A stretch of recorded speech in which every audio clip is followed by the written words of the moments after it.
Shabbat Shalom, everyone. Welcome to our Sabbath afternoon Torah study and prayer service. I hope you're all well and blessed of the Most High. My name is Yochanan, and I am with Sabbath Keepers Fellowship. Now for today's lesson. Blessed art thou, Yahweh, our Elohim, who gives us the Torah. The way which they call a sect, by Ovadia. In the book of Maaseh, Shaul of Tarsus stood before a Roman governor, accused of heresy by the Prushim and the Tzadokim, the Orthodox religious leaders of his day.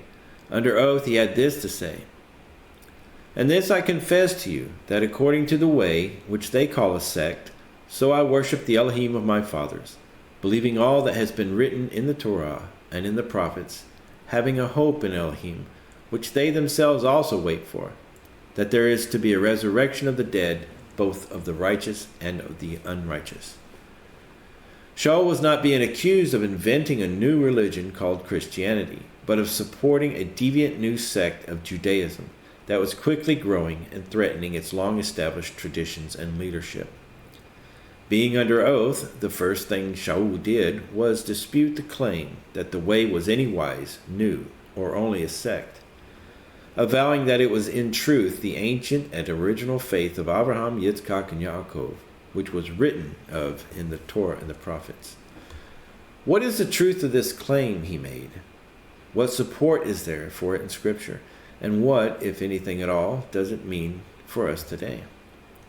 In the Torah, Yahweh says of Abraham, "For I have known him, so that he commands his children and his household after him, to guard the way of Yahweh, to do righteousness and judgment, so that Yahweh brings to Abraham what he has spoken to him." And he also says to Moshe, "See, I am sending a malach before you to guard you in the way, and to bring you to the place which I have prepared." In the prophets, Yahweh spoke through Yeshayahu, saying, "And your ears hear a word behind you, saying, This is the way, walk in it, whenever you turn to the right or whenever you turn to the left." And he also spoke through Yirmiyahu, saying, "Stand in the way and see, and ask for the ancient paths, where the excellent way is, and walk in it, and find rest for your souls."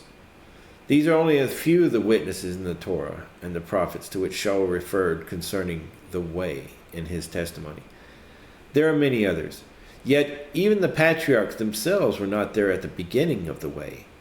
Indeed, it is more ancient than the universe itself. The word of Yahweh, personified as wisdom, says of it in the writings, "Yahweh possessed me, the beginning of his way, as the first of his works of old. I was set up ages ago, at the first, before the earth ever was." Some will reason that men in earlier times, such as Abraham, Yitzchak, and Yaakov, could not have completely known the way of Yahweh, because in their time the entire Torah had not yet been given. Others will argue that it had been given, albeit orally, since Yahweh has said, "Because Abraham obeyed my voice and guarded my charge, my commands, my laws, and my Torah." However, it is clear from the pages of Scripture that the revelations of Yahweh have been given progressively, age after age, from their simple beginnings until their final completion. It would have been nonsensical, if not impossible, for Adam and Chava to have assimilated and practiced the entirety of what is revealed and commanded in the Tanakh. Likewise, it would have been entirely inadequate for the children of Israel in Ezra's time to live only by the commands to be fruitful and multiply, and to not eat from the tree of knowledge of Tov and Ra. The word of Yahweh and his revelation to mankind has unfolded progressively, like the petals of a beautiful flower, from "Let there be light" to its ultimate fulfillment in the person and teachings of Messiah Yahushua. The way of Yahweh has been, for those throughout the ages who belong to him, that they should walk in that word to the fullest extent it is given to them in their own time. Men have a tendency to not be satisfied with even the best and the loveliest of what Yahweh gives them. In Adam's time, the forbidden fruit was irresistible to him and his wife. In Moshe's day, the people could not wait to make a golden calf before which to bow down. In the times of the judges and the kings of Israel, it was Asherim and altars to Baal In every age, mankind fails to control his evil impulse, which drives him to add to and to subtract from the pure and simple revealed word of Yahweh. In his desire to be as Elohim, he does what seems right in his own eyes, and that inevitably causes him to turn aside from the way that Yahweh has given to him, and to sin. By the time Messiah Yehoshua was born, the children of Israel had, for the most part, ceased to worship physical idols. Instead, they found another way to worship the works of their own hands, by directly adding to and subtracting from the written word of Yahweh itself. The traditions and teachings that had begun during the exile to Babel in the Great Assembly with the best of intentions, and that were preserved by those great men in anticipation of the eventual return of the nation to Eretz Israel, had become so excessively compounded and were by then considered so authoritative that they began to be accepted as equal with or even to supersede the Scripture itself. In many cases, human reasoning, carried to its own imperfect conclusions, had eventually caused some of these teachings and traditions to actually contradict the literal written word of Yahweh, which in turn resulted in many people stumbling from the way. There is nothing wrong with traditions in and of themselves. In fact, every culture and religion has them, without exception. They are even sometimes necessary things, and many are very beneficial and beautiful. For instance, with many of the commandments in the Torah, there are no explicit instructions given on how they should be performed. A couple of examples that come to mind are the keeping of the Shabbat and the tying of tzitzit. The Torah only commands that they be observed, but does not say exactly how to do so. Thus, a tradition must be developed as a method by which those commandments can be kept.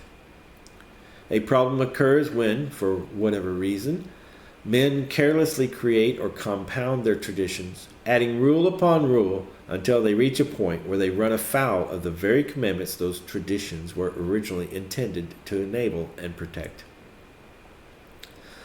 Messiah Yehoshua spoke of this very thing in the book of Marcos.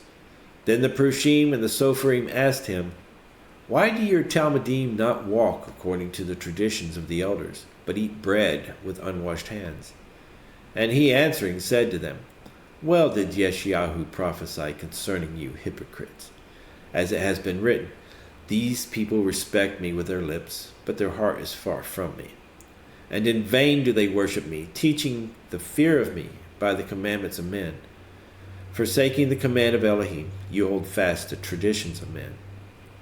Notice that he did not condemn the use of traditions per se, but only the elevating of them to a level where they supersede or contradict the clear commands of Yahweh. In fact, it is written of Yehoshua that he kept many traditions himself. He even supported those of the Prushim when they did not conflict with the Torah, as in the book of Lucas when he said, "But woe to you, Prushim, because you tithe the mint and the rue and every plant, and pass by the judgment and the love of Elohim. These you should have done, without leaving the others undone." And so, by the time Shaul of Tarsus stood before Felix the governor and his accusers, the way of Yahweh had become so obscured by the many teachings and traditions embraced by the proponents of religious orthodoxy that it was no longer even recognized by them, and was thought to be just a new one of the many sects of Judaism extant at that time. Yehoshua said, "I am the way and the truth and the life. No one comes to the Father except through me. If you had known me, you would have known my Father too. From now on, you know me, you know him, and have seen him." He lived and taught a return to the simple and ancient method of walking out the commands and teachings of Torah, which is and has always been called the way. His Talmudim knew this, knew him, and walked in the way after him. So even did Shaul. He said of himself that he was a Hebrew of Hebrews, according to the Torah, a Prush, according to zeal, persecuting the assembly, according to righteousness, that is in the law, being blameless. Yet sadly, because they knew neither Yehoshua nor Yahweh, its author, the leaders of the nation of Israel and of Judaism, who accused Shaul, did not know the way, thinking it only another sect. They were absolutely wrong. Still to this day, many people follow in the same footsteps of those Prushim and Zadokim who centuries ago accused Shaul and who persecuted those of the way, sometimes even unto death. Christian orthodoxy says that Jesus supplanted Judaism and with a new religion. Jewish orthodoxy says that Yeshua and his followers are deviant heretics. But the words of Shaul of Tarsus, along with the testimony of the Torah and the prophets, still ring down through the ages as three unreprovable witnesses, crying out to anyone who listens that both of these modern-day equivalents of his old accusers are still wrong. They attest that the way is still the proper name of that pure and simple, one and only faith of the forefathers, that same faith that was once delivered to the Kedoshim, and which was brought to its fullness in the teachings and person of Yehoshua HaMashiach. The way is the pathway to life and salvation, which has remained unchanged since the beginning, and it will until Yehoshua returns for those who belong to him, those who know him and his Father, and who are walking in the way at his coming. May Yahweh speed that day. Bashalom, Ovadia. Shalom, everybody. We're back, and here's Ovadia. And we want to talk about this teaching and about some background information about this passage. Okay. Shalom, everybody. I hope you found the article interesting and illuminating. For those of you who haven't heard that material before and aren't really familiar with the passage, we've got a little background information for you. We'll do it in a few segments here. First one we'll call the account. Quite simply, the scripture says, and this is from Acts 24, and if you want to open your scriptures to have it in front of you, that would be great. And this I confess to you, that according to the way, which they call a sect, so we worship, or I worship, the Elohim of my fathers. That was what Paul said. That's the subject under discussion here for today. What prompted Paul to make this dramatic statement under oath in a Roman court? What was the full context in which it was made? To better understand the answers to these questions, it'll be helpful to hear the entirety of the account, which is found in Acts chapter 21, 17 through 24, 27. And Yochanan is going to read that for you.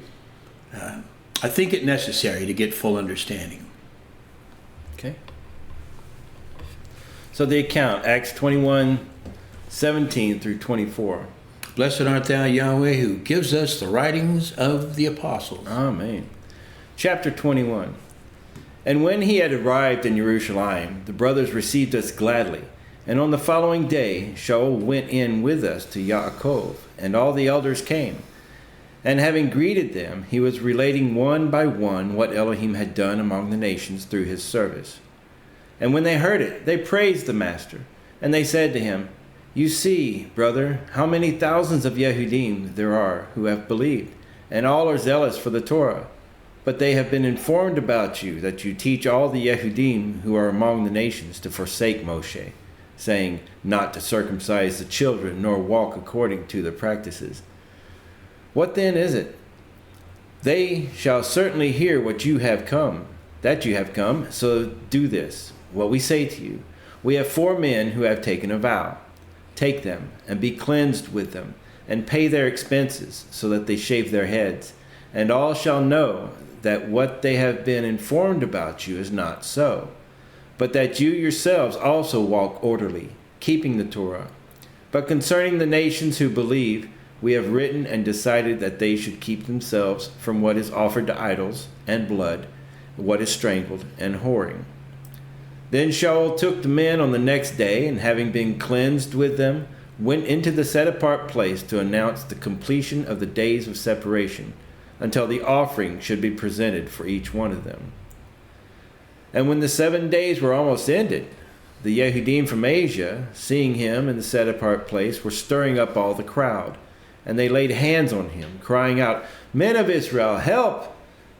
This is the man who is teaching all men everywhere against the people and the Torah and this place.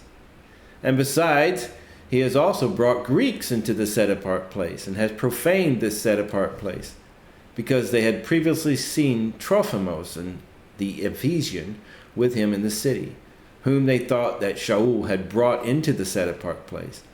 And the entire city was moved, and the people rushed together, seized Shaul, and dragged him out of the set-apart place, and immediately the doors were shut. And while they were seeking to kill him, a report came to the commander of the company of soldiers that all Jerusalem was in confusion. At once he took soldiers and captains and ran down to them, and they, having seen the commander and the soldiers, stopped beating Shaul. Then the commander came near and took him and commanded him to be bound with 2 chains, and was asking who he was and what he had done. And the crowd, some were shouting this and others that. And not being able to ascertain the truth because of the uproar, he commanded him to be taken into the barracks. And when he came to the stairs, he had to be carried by the soldiers because of the violence of the crowd. For a large number of the people followed after, crying out, "Away with him!" And as Shaul was about to be led into the barracks, he said to the commander, "Am I allowed to say something to you?" And he said, "Do you know Greek? Are you not the Mitzrian who some time ago stirred up a revolt and led the 4,000 assassins out into the wilderness?" But Shaul replied, "I am a Yehudi from Tarsus in Cilicia, a citizen of no mean city, and I beg you, allow me to speak to the people." And having given him permission, Shaul, standing on the stairs, motioned with his hand to the people. And when there was a great silence, he spoke in the Hebrew language, saying, "Men, brothers, and fathers, hear my defense before you now." And when they heard that he spoke to them in the Hebrew language, they kept greater silence. And he said, "I am indeed a Yehudi, having been born in Tarsus of Cilicia, but brought up in this city at the feet of Gamaliel, having been instructed according to the exactness of the Torah of our fathers, being zealous for Elohim, as you all are today, who persecuted this way to the death, binding and delivering up to prisons both men and women, as also the high priest bears me witness, and all the eldership, from whom I also received letters to the brothers, and went to Damascus to bring in chains even those who were there to Jerusalem to be punished. And it came to be, as I was journeying and coming near Damascus about noon, suddenly a great light shone around me out of the heaven, and I fell to the ground and heard a voice saying to me, "Shaul, Shaul, why do you persecute me?" And I answered, "Who are you, Master?" And he said to me, "I am Yeshua of Nazareth, whom you persecute." And those who were with me indeed saw the light and were afraid, but they did not hear his voice speaking to me. And I said, "What shall I do, Master?" And the Master said to me, "Rise up, go into Damascus, and there you shall be told all that you have been appointed to do." And as I could not see because of the esteem of that light, being led by the hand of those who were with me, I came to Damascus. And a certain Hananiah, a dedicated man according to the Torah, being well spoken of by all the Yehudim dwelling there, came to me and stood by and said to me, "Brother Shaul, look up." And at that same hour I looked up at him, and he said, "The Elohim of our fathers has appointed you to know his desire, and to see the righteous one, and to hear the voice of his mouth, because you shall be his witness to all men of what you have seen and heard. And now, why do you delay? Rise up, be immersed, and wash away your sins, calling on the name of Yahweh." And when the blood of your witness Stephanos was shed, I also was standing by, giving my approval to his death, and keeping the garments of those who were killing him. And he said to me, "Go, because I shall send you far from here to the nations." And they were listening to him until this word, and then they lifted up their voice, saying, "Away with such a one from the earth, for it is not fit that he should live." As they were shouting and tearing their garments and throwing dust into the air, the commanders ordered him to be brought into the barracks, and said that he should be examined by flogging, in order to find out why they were shouting so against him. And as they were stretching him out with straps, Shaul said to the captain who was standing by, "Is it permitted for you to whip a man who is a Roman and uncondemned?" And when the captain heard, he went and reported to the commander, saying, "Watch what you do for this man is a Roman." And having come, the commander said to him, "Say to me, you are a Roman?" And he said, "Yes." And the commander answered, "With a large sum I obtained this citizenship." And Shaul said, "But I was even born so." Then at once those who were about to examine him withdrew from him. And the commander was also afraid after he found out that he was a Roman, and because he had bound him. And on the next day, intending to know for certain why he was accused by the Yehudim, he released him, and commanded the chief priests and all their council to come, and brought Shaul down and set him before them. And Shaul, looking intently at the council, said, "Men, brothers, I have lived in all excellent conscience before Elohim until this day." And the high priest Hananiah commanded those who stood by him to strike him on the mouth. Then Shaul said to him, "Elohim is going to strike you, whitewashed wall. And do you sit judging me according to the Torah? And do you command me to be struck contrary to the Torah?" And those who stood by said, "Do you revile the high priest of Elohim?" And Shaul said, "I did not know, brothers, that he was the high priest. For it has been written, you shall not speak evil of the ruler of your people." Now Shaul, perceiving that one part were Sadducees and the other Pharisees, cried out in the council, "Men, brothers, I am a Pharisee, the son of a Pharisee. I am being judged concerning the expectation and resurrection of the dead." And when he had said this, there came a dissension between the Pharisees and the Sadducees, and the crowd was divided. For the Sadducees say that there is no resurrection, nor messenger, nor spirit, but the Pharisees confess both, and there is a great uproar. And certain of the scribes and the party of the Pharisees were earnestly contending, saying, "We find no evil in this man. And if a spirit or a messenger has spoken to him, let us not fight against Elohim." And a great dissension having come, the commander, fearing lest Shaul would be pulled to pieces by them, commanded the body of soldiers to go down and seize him from their midst and bring him into the barracks. And on the following night the master stood by him and said, "Take courage, Shaul, for as you have witnessed for me in Jerusalem, so you shall have to bear witness at Rome too." And when it became day, some of the Yehudim made a conspiracy and bound themselves under an oath, saying that they would neither eat nor drink until they had killed Shaul. And those making this conspiracy were more than 40, who having coming to the chief priests and elders said, "We have bound ourselves under a great oath not to eat at all until we have killed Shaul." Now then, you, with the council, informed the commander to have him brought down to you tomorrow, as intending to examine him more exactly all about him, and we are ready to kill him before he comes near. And when Shaul's sister heard of their ambush, he went and entered into the barracks and reported to Shaul. And Shaul, having called one of the captains to him, said, "Take this young man to the commander, for he has somewhat to report to him." He indeed then took him and led him to the commander and said, "The prisoner Shaul called me to him and asked me to bring this young man to you, having somewhat to say to you." And the commander, having taken him by the hand, went aside by themselves and asked, "What is it that you have to report to me?" And he said, "The Yehudim have agreed to ask that you bring Shaul down to the council tomorrow, as intending to inquire more exactly about him. Therefore do not let them persuade you, for more than 40 men lie in wait for him, men who have bound themselves by an oath, neither to eat nor to drink until they have killed him. And now they are ready, waiting for the promise from you." Then the commander dismissed the young man, having commanded him, "Inform no one that you reported this to me." And having called near a certain 2 captains, he said, "Get 200 soldiers ready, and go to Caesarea, and 70 horsemen, and 200 spearmen, after the 3rd hour of the night, and provide beasts on which to place Shaul, and bring him safely to Felix the governor, having written a letter in this form: Claudius Lysias, to the most excellent governor Felix. This man has been seized by the Yehudim, and being about to be killed by them, I rescued, having come with a body of soldiers, having learned that he was a Roman, and desiring to know the reason they accuse him. I brought him before their council.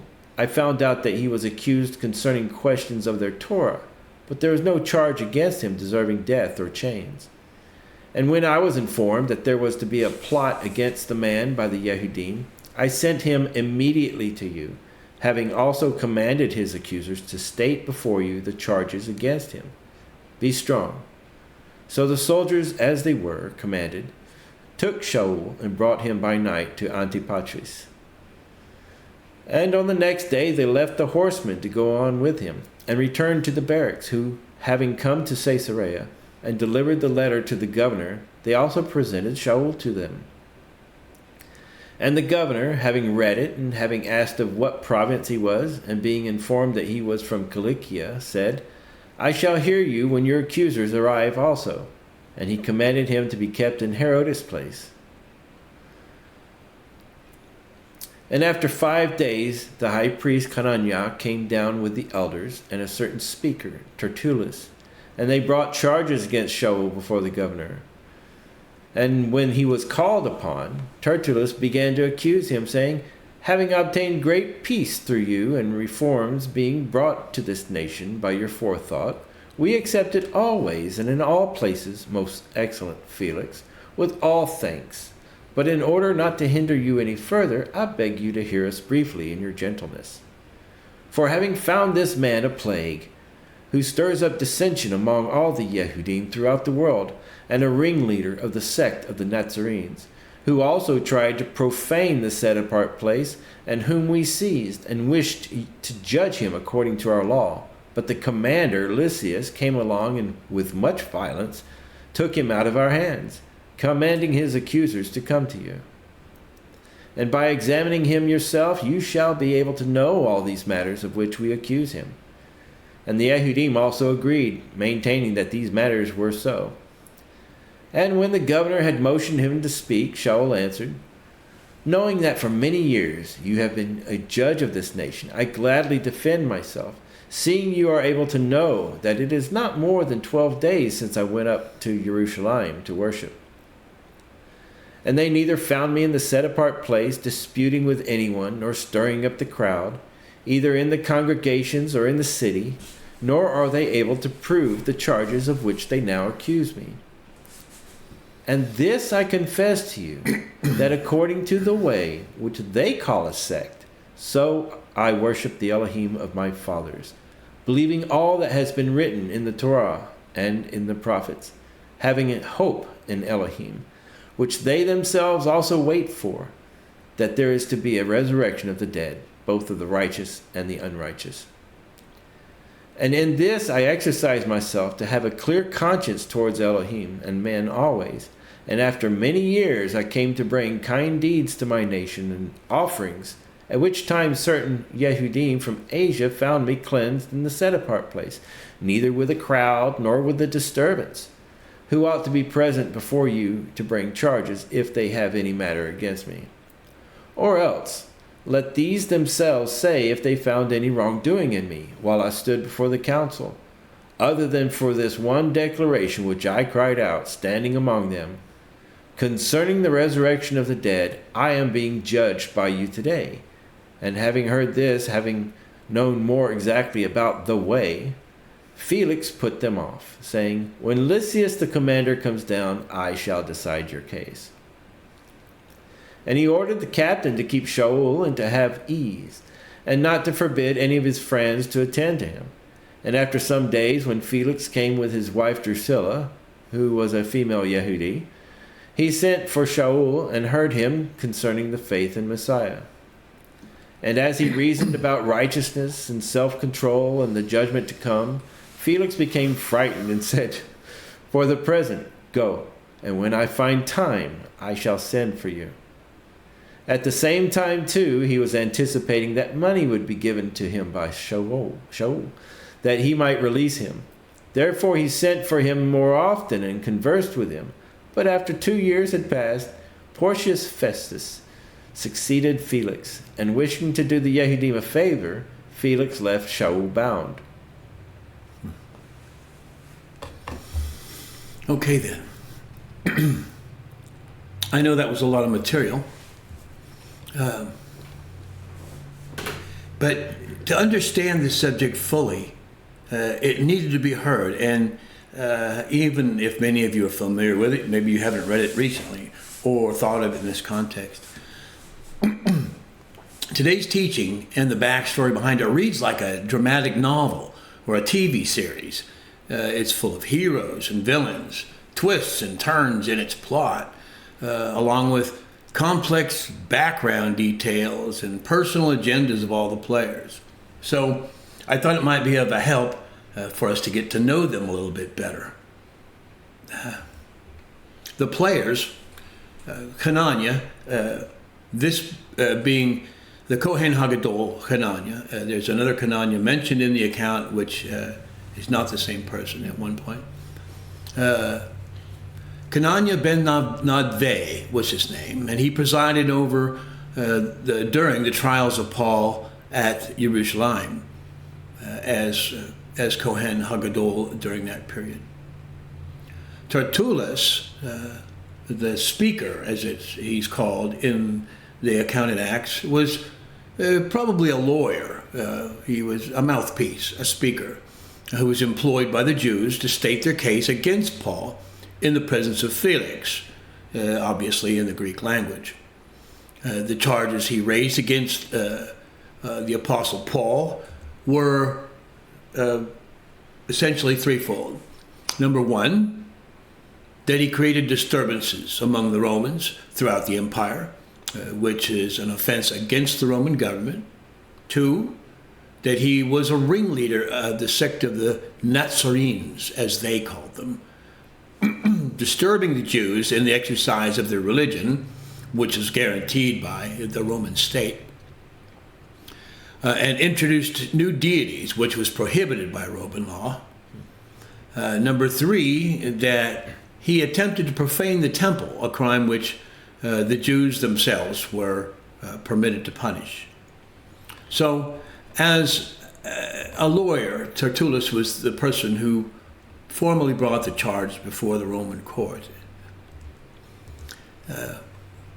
It is generally assumed that Tertullus himself was a Hellenistic Jew, or he could possibly have just been a Gentile. The next player, Felix, the Roman governor. His full name was Antonius Felix, the fourth Roman procurator of the Judea province from 52 to 60 CE.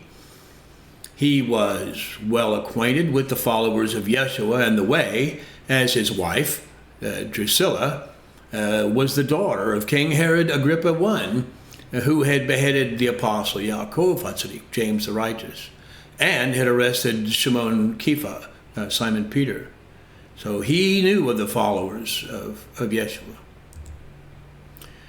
The Yehudim, the next players, as they're called in the scripture, the Jews.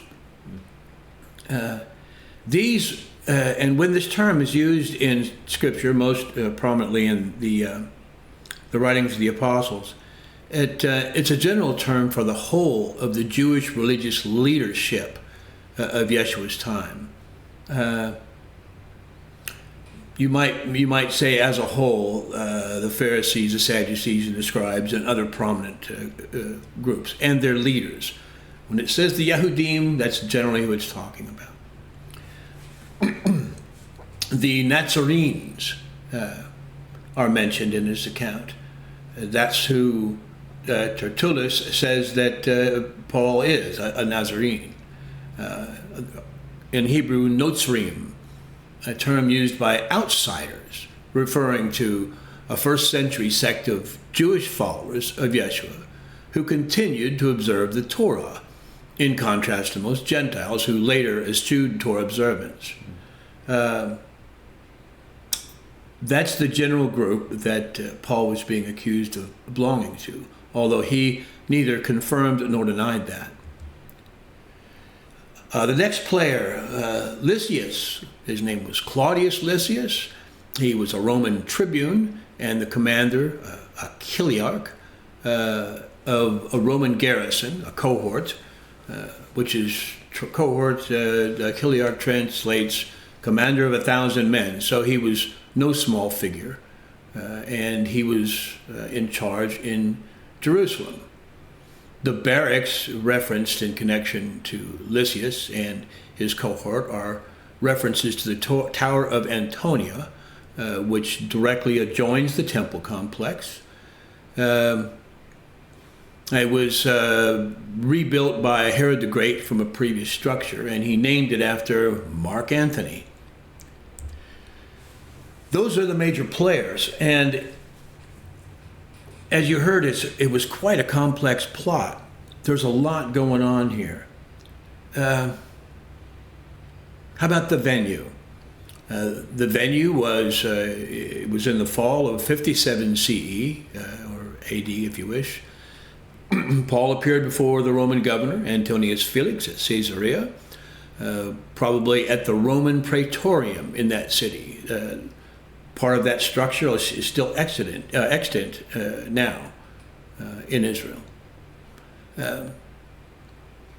Previous to his trial, he was kept under armed guard for 5 days at the governor's residence inside Herod's palace until Hananiah and the Kohen Agadol arrived from Jerusalem for Paul's trial. Subsequent to his trial, Paul was kept under prolonged house arrest there in Herod's palace for a period of about 2 years. No speedy justice going on in Rome, especially in the provinces, pending his formal and final trial before the emperor at Rome. On several occasions, Governor Felix and his Jewish wife, Drusilla, sent for Paul and listened to him speak at length about his membership in the Way and about his faith in Yeshua HaMashiach. It should be said that Felix was commonly known to be fond of bribes, and it's thought that all of these times that he and his wife had Paul come to speak with him, he was hoping for the bribe. The issues at hand.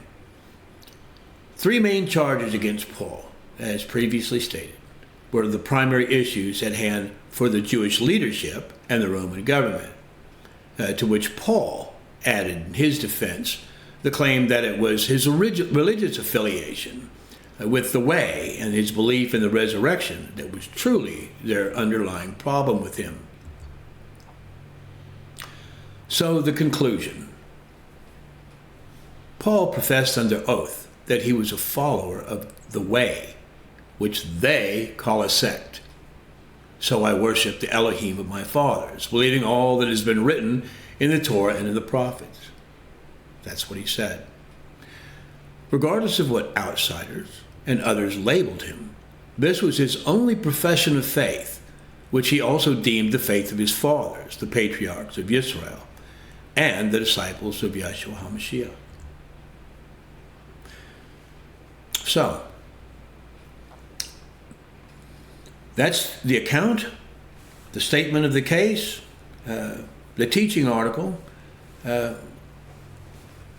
My brother Yochanan is here with us today, and did the reading of the article, and I'd like to have him make a few points. What do you think? There's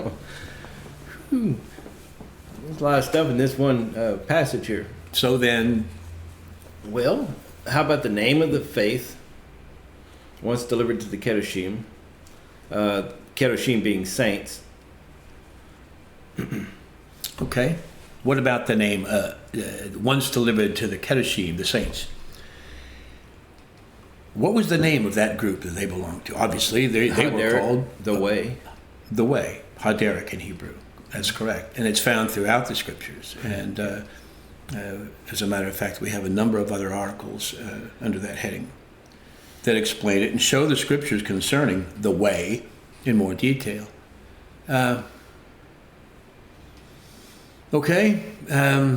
So Paul himself said he was a follower of the way. And by that indicating his faith in Yeshua, his continued belief in keeping the Torah and the commandments. He said, in fact, that he was still a Pharisee and son of a Pharisee, brought up at the feet of Gamliel. So somehow he found those two not to be in conflict with one another. He was brought up and was a Pharisee as far as his political leanings and his learning. He made no secret of it. Nevertheless, at another point he said that he counted all of that waste compared to what he'd gained by accepting the way and following after Yeshua. What else? Well, that's interesting. I mean, when we learn the truth and turn away from what we've been doing, it's like it's all wasted time, or at least it seems like wasted time. Yeah. But all this time, Yahweh has been using those events to bring Shaul to a point of a point of teshuvah, a point of 180-degree turn from what he was doing. Even though his zeal was tremendous, he was persecuting the people because he believed that was the right thing to do. I mean, absolutely the right thing to do. And he was blameless according to the Torah and all that. But Yahweh used that and turned his focus from persecuting the way to endorsing the way. That brings up a couple of points. A dramatic reversal. He was a Pharisee. He was killing members of the way. And he was, like as you said, zealous in his faith and in his learning, in his affiliations with the Pharisees. It took a bat kol, a voice from heaven, to change him. But when that came, he didn't resist it. And he didn't hold on to his old ways. Not at all. He dropped them immediately and turned in faith to follow Yeshua and to join with those people he'd been attacking and killing. He didn't try to hold on to the old. He let it all go, which is something I think is absolutely required of the Kedoshim, the saints. Yeah. Okay. One thing that really impresses me about Paul's conversion, though, was that as soon as he heard the voice, he says, "What would you have me to do?" Yeah. There was no this, let me pray about it. Right. How about some other names that are used for that faith, for the way? Like Christians, or the Notzri, and Messianic, and others. Okay. Excellent. All of those names are things that other people have called the followers, the people of the way. But you don't hear anyone calling themselves that, any of the apostles, the disciples, any followers of the way in Scripture. They're not necessarily bad labels. They kind of bring with them some baggage and connotations that don't comport with the way. For instance, in Christianity, there are pagan observances. It's rife with them, and we all know that. They use the same book, but it's a different religion. It's not the same faith that we follow. The Notarim, Paul never confessed, even under oath and under duress, never confessed to be a member of that sect, which historically kept the commands and followed Yeshua. Yet he never professed to be a Notri, or one of the Notrim, the Nazarenes. Messianics, I know that's a popular term. An interesting thing about the term messianic is that almost all followers of the religion of Abraham, Yitzchak, and Yaakov, who used the Hebrew Bible, whether with or without the inclusion of what is called the New Testament, the writings of the apostles, almost all of those are messianic. The Orthodox Judaism, and Judaism as a whole, believes in the resurrection and the coming of Messiah. Therefore, and even in their own 13 articles of faith, one of them is that I believe with perfect faith that Messiah, though he tarry, he will come. That's a basic Jewish precept. So Messianic is a great overall term. Messianic Jews, those who follow the New Testament and believe in Yeshua, or Messianic Israelites, or there are a variety of a lot of flavors of Messianic. Paul never professed to be that. It's not written there. I know some Bibles translate it that way, but it's not what it says. Messianic's a great overall term, but I think as a title, well, I know that as a title, none of the figures in the New Testament ever professed to be that. At least not as the name of their group. Right. Yeah, it's also interesting that, pleasant, whenever we do the weekday prayers, it says, may the Messiah come. It's like inviting or asking Yahweh to bring the Messiah. It's like right there, right in there with Yeshua and all that. It's pretty impressive. And people don't know. They use that word messianic as a name of their group, but it's really very common. So then which one of these, and why does it matter, and what are the behaviors and persecutions, identity, membership things that are impossible? Who are you when you're a member, a follower of the way? How are you different?